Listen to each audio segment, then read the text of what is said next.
Why did you want to be a cosmonaut?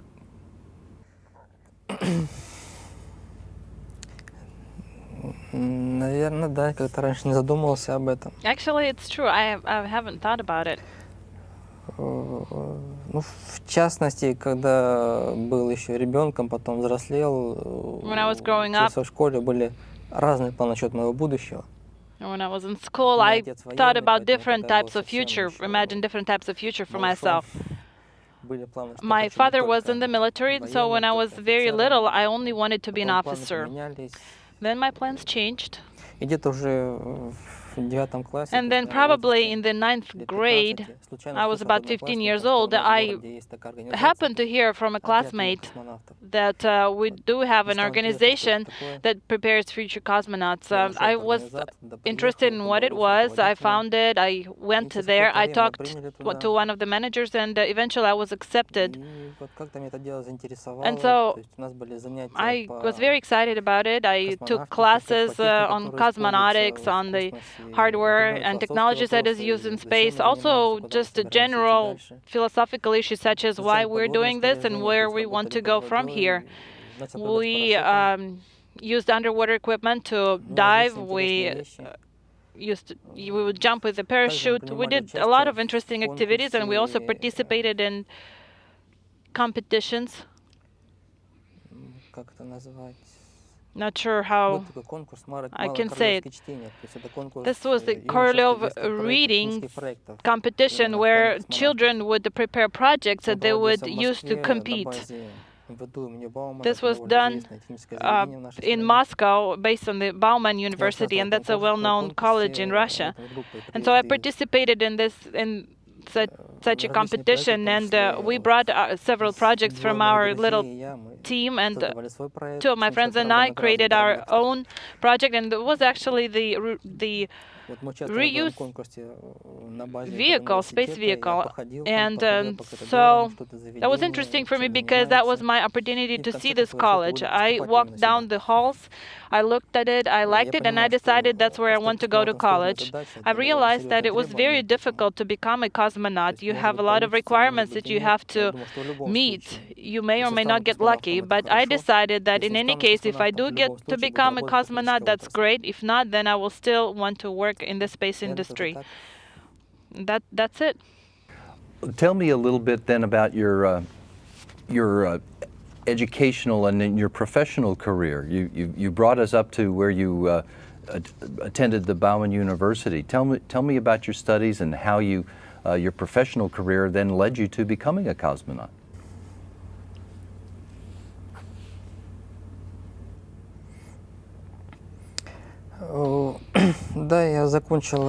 Yes, I graduated from the Bauman University in 1993 with a degree in mechanical engineering, specializing in the spacecraft, specifically building the spacecraft. And a few years after that, for a few years, I worked at the RC Energia.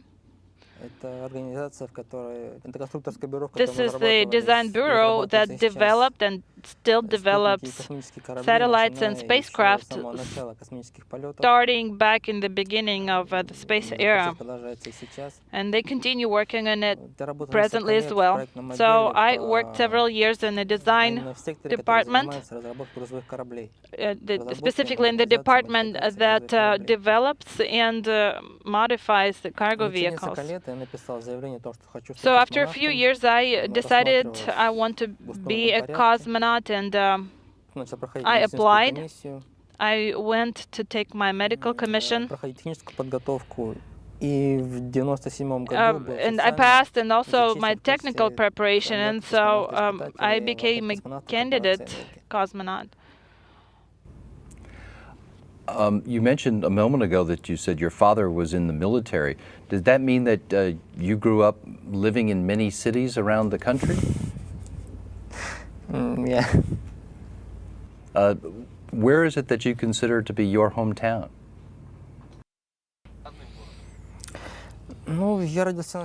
I was born in the North Caucasus, Stavropol region, the city of Nevinomesk. That's a small town. But my family left it shortly after my birth. We lived in many cities, but most of my life I spent in Ukraine, the city of Zaporozhye. So that is my Ukraine, I can say, is my second native country. I have many relatives and friends there as well.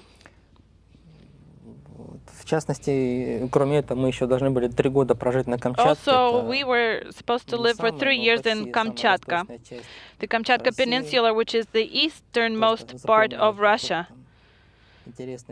I remember that, and the nature is very beautiful there, but the living conditions were pretty harsh. But again, most of my life I spent in Ukraine. That's where I graduated from the high school. That's where I became interested in cosmonautics, and that's where I traveled to Moscow from to get into college. Into college, and as you've explained, working for Energia and now as a cosmonaut, the flying in space part of your job as a cosmonaut is a part that we all know can be dangerous. So, Oleg, I'm interested, what is it that you believe that we get, what is it that we learn or achieve as a result of flying people in space that makes it worth taking that risk?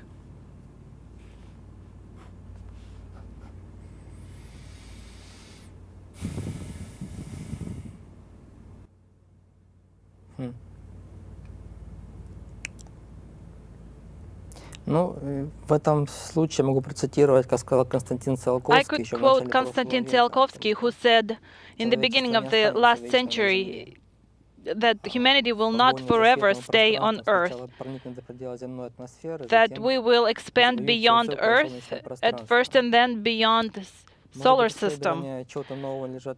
So I think that it's just an inherent nature of a human being to expand, to research. Earth is the cradle of our civilization, but it is possible right now it's not the best time for us, but I think it's temporary, and we will move forward and move beyond our planet and continue developing our civilization. So this is the future global plans.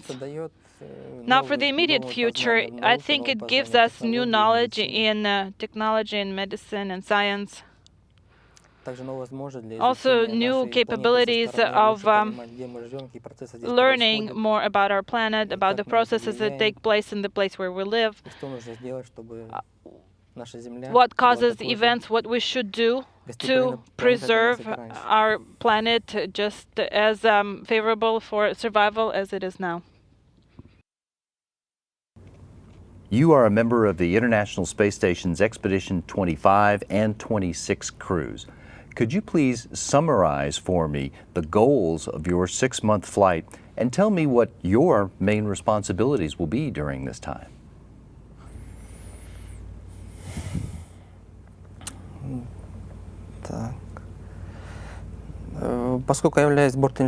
Because I'm the flight engineer for both the Soyuz vehicle and the station,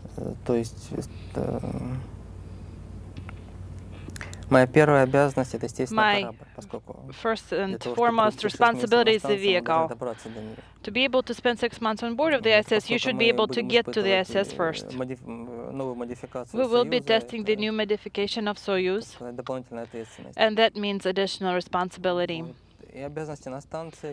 Also, our responsibilities on board of the ISS, just like for any other crew member, my responsibilities will include to performing a number of medical experiments, perform 3 EVAs, assembling additional equipment. So I'm sure I'll be busy. This is going to be your first flight in space. Can you tell me what it was like for you when you were informed that you had been selected to make your first space flight?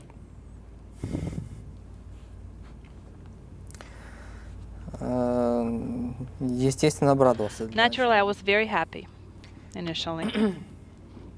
Especially, it became interesting when I learned that I will be launching on the updated vehicle, and that will be the first launch for this type of vehicle. So that creates additional responsibility and, of course, additional excitement. Well, let's talk a bit about the Soyuz vehicle. This is, as you say, an updated version of the Soyuz TMA. What is it that is new about this Soyuz, and how do those changes improve its performance?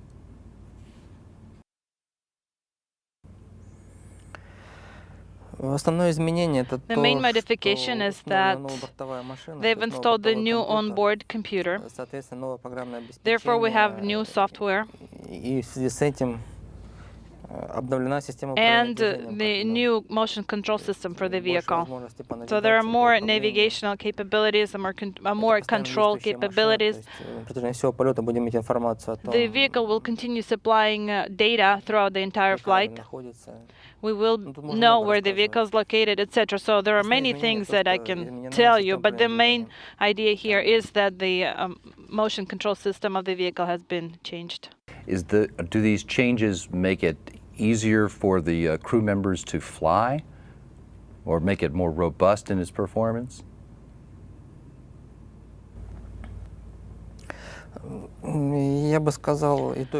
I would say both.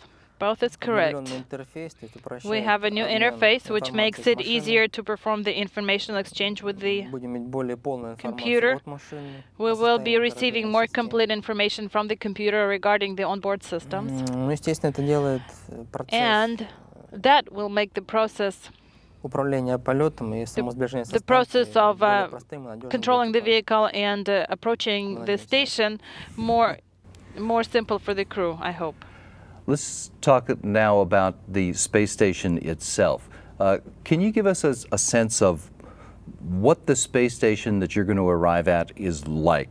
What sorts of modules and laboratories and other compartments are available now for this crew of 6? It may be difficult right now to count how many modules the station has, because as you're well aware, the International Space Station is an international project that involved the participation of 16 countries. The station consists of 2 segments, the US segment and the Russian segment. The US segment consists of JAXA modules and ESA modules as well.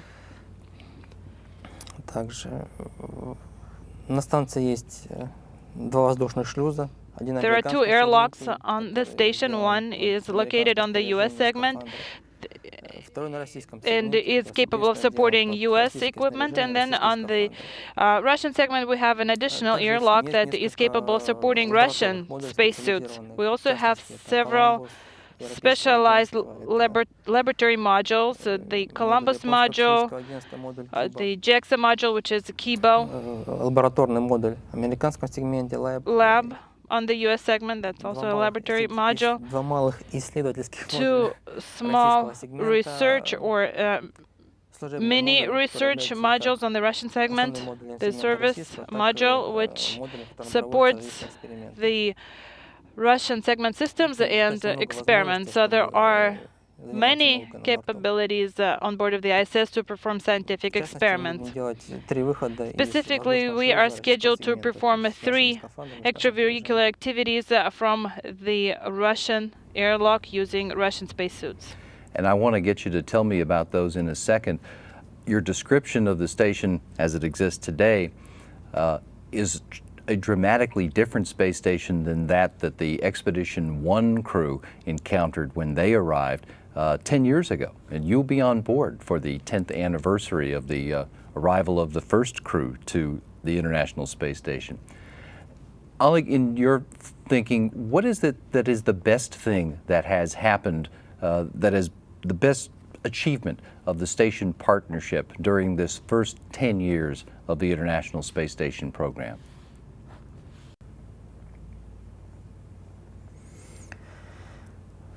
In addition to the technical support and the scientific support activities that we have performed, we have gained a lot of experience in international cooperation, because this is the first large-scale international project, and that allowed us to gain a lot of experience in working together, and I'm sure we can use that experience in the future as well. Additionally, as I mentioned earlier, we are performing interesting experiments on board of the ISS, including biomedical research, astrophysics, Earth observation experiments, etc. I can keep going. Well, let's talk about that, because now with a crew of 6, there's a greater opportunity for utilization of the space station than there has been up until now. Many of the experiments are designed to find out how human beings can live and work in space. And for those, you and your crewmates are the subjects of the experiment. Tell me about some of the different kinds of investigations that will be involved during your flight, for which you will be the experiment subject.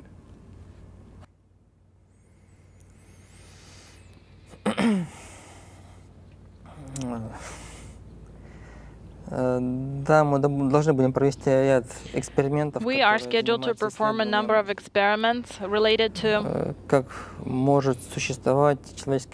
investigating how a human organism, human body can survive and exist in spaceflight. Specifically, weightlessness, increased radiation level. And there is a number of experiments that researches the cardiovascular system and the vegetative system. We have technological experiments that investigate how a small group of people can work for an extended period of time together in an enclosed space. We are also researching and studying how weightlessness affects the coordination skills and how we can restore our capabilities once we return to Earth. Because certainly that's a very important thing. You want to be able to function on Earth, or if we reach another planet. Of course, this is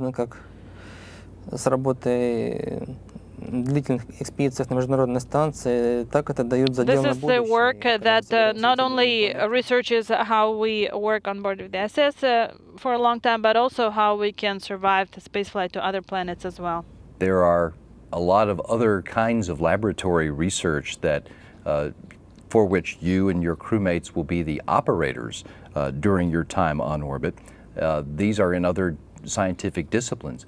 Tell me about some of those. What other kinds of science research will you be involved in during the 6 months that you'll be spending on board the station?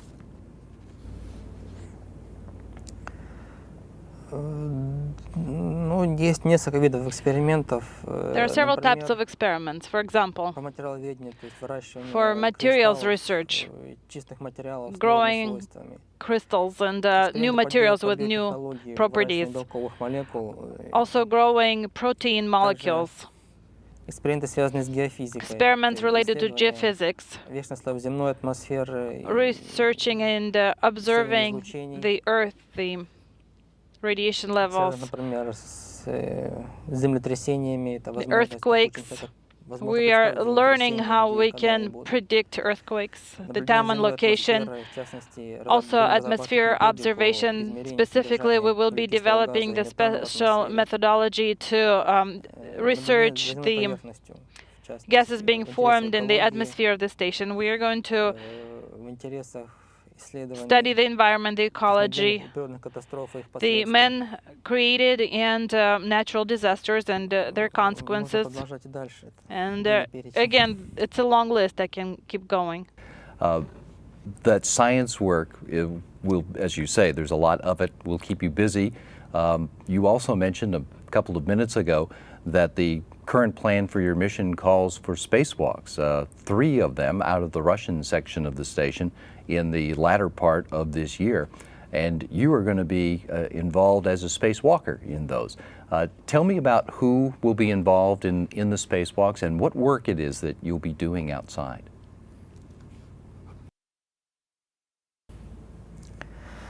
According to the current plan, We will perform 3 spacewalks. 2 EVAs are scheduled for Fyodor Yurchikhin, myself, and the third one will be performed by Dmitry Kondratyev and me. So it looks like I will be participating in all 3 spacewalks. So again, that means additional responsibility, but that makes it that much more exciting. On the surface of the Russian segment, specifically outside the service module, we will need to remove some of the equipment that is working now and install new units, new hardware. Specifically the experimental unit to the laser data exchange with the ground, geophysics hardware, Splesk experiment specifically, that allows us to study the spikes in radiation that are observed immediately before the earthquakes. We will also need to launch a mini satellite, which was developed by our students. So these are the major activities that we have. It's important, I think, for us to realize that all of the science on the International Space Station is not done inside the station, that much of it is done on the outside. That is correct. Often, though, these are two interconnected. Some of the hardware is located inside of the station and the crew works with it. Some of the units are outside, and those are controlled in a remote manner by the crew. Also, we expose certain materials to radiation to see how the space flight or being in open space changes their properties. Biorisk experiment is something that will allow us to identify the survivability of microorganisms in vacuum and with high levels of radiation that we have in space. Have you gotten any special guidance or instruction from your cosmonaut colleagues about performing a spacewalk and what it is like to float outside as your own little spaceship?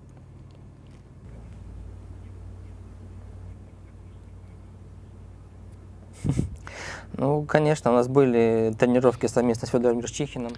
Of course, we had the joint simulations and joint training with Foray Yurchikhin, and he is a crew member who is very experienced in performing spacewalks in spacesuits. So there are some tips and tricks that you can use to make your work more effective, no doubt about that. The plan for your time on orbit also now calls for a couple of visits from space shuttles. Current launch schedule has Discovery arriving at the station on STS-133 late in this year. Tell me, just in general, what is it that's on the agenda for your time or the joint mission with the Discovery crew on 133?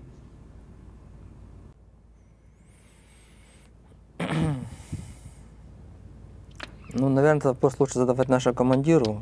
You should probably ask this question все-таки больше относится к работам на американском to сегменте. Scott Kelly, because he's our commander. He works mostly on the U.S. segment. My understanding is that he's an experienced crew member, and it will be easy for us to work with him. Когда будут два брата работать здесь на орбите в одно и то же время. Also, it will be interesting that we will have 2 brothers working on orbit at the same time. Yes, that is supposed to happen in the last space shuttle mission that flies early next year.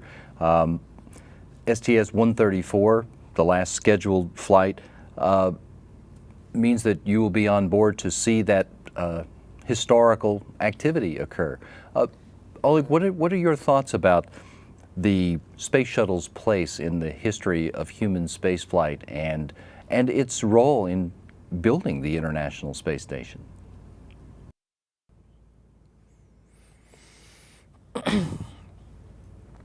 Безусловно, программа Space Shuttle сыграла огромную роль The в Space строительстве Shuttle program, МКС, no поскольку doubt, has been практически very все модули important американского in континента building the SS доставлены because practically all на орбиту US именно modules have been шаттлами. delivered Даже один in модуль российского orbit сегмента. by the Мы shuttle модуль and м also the new Russian module as well, Это интересная MRM-1. программа, которая It's a показала very interesting program that demonstrated возможности, the может быть, достоинства, может capabilities, быть, недостатки possibly both многоразовой advantages транспортной and системы.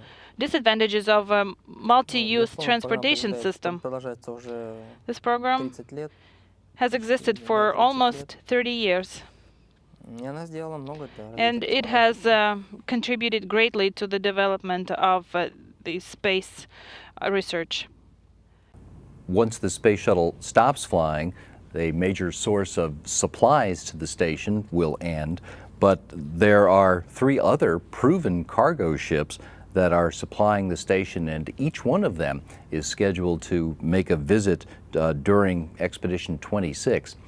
Can you tell us a little bit about the capabilities of these unpiloted Russian, European, and Japanese cargo ships, and what role the crew members have in their arrivals and then using them once they've arrived?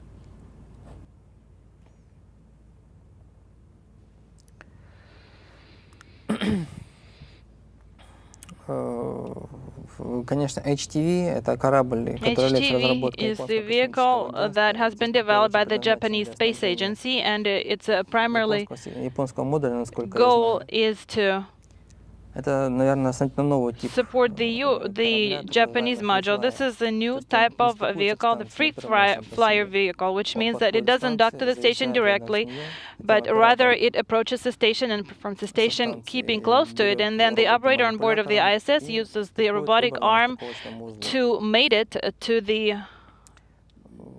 docking mechanism, docking port. Насколько я знаю, то есть это будет ответственность одного из My американских understanding членов is экипажа. that this will be the responsibility of one of the US crew members. ATV — это разработка Европейского космического агентства. ATV has been developed by the European корабль, Space который будет Agency, стыковаться к and this is the российскому vehicle that сегменту. will be И docking за to the работу Russian с ним, segment. за, собственно, процесс сближения, стыковки And the и process of будет approach отвечать как and docking will be российский член экипажа, так и something that the Russian crew member will be responsible for in cooperation with the В частности, European насколько я Space знаю, Agency. что именно контролируя сближение и стыковку I ATV, know который that прибудет во время нашей экспедиции, должны The будут Александр ATV Калерий и arrival that Павел will Гаспалин. take place when we are on board. Вот. Это Alexander корабль, Kaleri and который Paul Nitzpoli will be способен responsible снабжать станцию как for сухими it. грузами, This так, vehicle will кислородом, supply the station with воздухом both и air, водой, oxygen, dry cargo, and water заполнять баки воды. to Также fill может our water tanks. использоваться We can для also use поддержания this ориентации to станции perform в случае attitude необходимости. control for the station if necessary. Прогресс — это российский Progress корабль. is a Russian vehicle. То есть, можно сказать, это рабочая лошадка. You как can советской, call it a так и workhorse российской космической for the программы. Russian space program.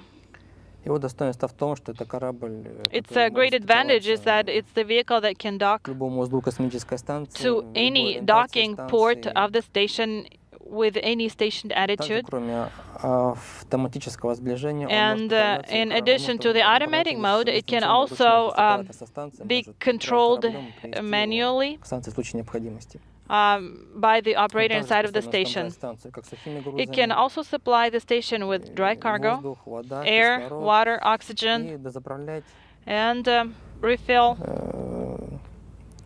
баки станционной the двигательной установки. station То есть система дозаправки. prop tanks with propellant. Вкратце описание. So that's a short description of all 3 vehicles. So with all of those, as well as the possible commercial vehicles that are being developed, there will be a lot of different ways to continue to bring supplies to the station and change the look of the operations there in the future. Oleg, I'm interested to get your thoughts about the future of the space station beyond just your time there. Where would you think that human space exploration is headed in the next, I don't know, 20 or 50 years or so? And what role do you think the International Space Station will play in getting us ready for that future?